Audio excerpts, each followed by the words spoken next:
24 மணித்தியாலத்திற்குள் இலங்கையில் நடைபெற்ற முக்கிய செய்திகள்.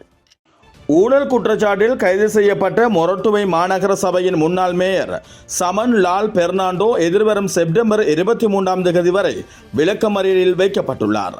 இவர் மொரட்டுவ மாநகர சபையின் வீதி அபிவிருத்தி திட்டங்களை தனது நண்பர்களுக்கு வழங்கி அரசாங்கத்திற்கு நஷ்டம் ஏற்படுத்திய குற்றச்சாட்டின் பேரிலே கைது செய்யப்பட்டுள்ளார்.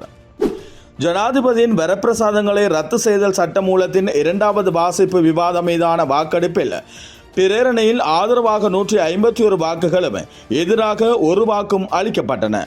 இதன்படி ஜனாதிபதியின் வரப்பிரசாதங்களை ரத்து செய்தல் சட்டம் மூலம் 150 மேலதிக வாக்குகளால் பாராளுமன்றத்தில் நிறைவேறியுள்ளது.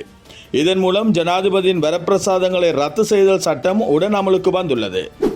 பாராளுமன்றத்தில் நிறைவேற்றப்பட்ட முன்னாள் ஜனாதிபதிகளின் சிறப்புரிமை சலுகைகளை நீக்கும் சட்டம் மூலம் அமலுக்கு வந்ததை அடுத்து முன்னாள் ஜனாதிபதி மஹிந்த ராஜபக்ஷ கொழும்பு விஜயராம மாவட்டத்தில் உள்ள உத்தியோகபூர்வ இல்லத்தை விட்டு வெளியேற உள்ளார்.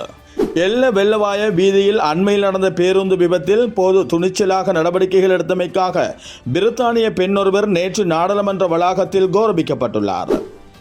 கைதான எல்ல வெள்ளவாய வீதியில் விபத்துக்குள்ளான பேருந்தின் உரிமையாளர் பிணையில் செல்ல அனுமதிக்கப்பட்டுள்ளார்.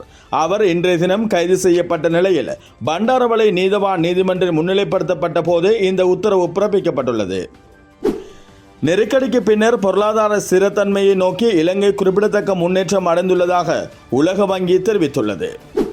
சபாநாயகருக்கு எதிராகவும் நம்பிக்கையில்லா பிரேரணை கொண்டு வருவதற்கு நடவடிக்கை எடுக்கப்பட உள்ளதாக ஐக்கிய மக்கள் சக்தியின் பொதுச் செயலாளர் பார்லமெண்ட் உறுப்பினர் ரஞ்சித் மத்தும பண்டார தெரிவித்தார்.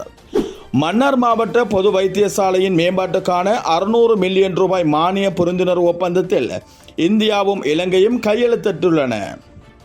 ஸ்கை தமிழ் நியூஸை உடனுக்குடன் பெற்றுக்கொள்ள வேண்டுமா? ஆண்ட்ராய்ட் மொபைலில் உள்ள பிளே ஸ்டோர் அல்லது ஆப் கேலரியில் ஸ்கை தமிழ் ஆப்பை டவுன்லோட் பண்ணிக்கோங்க.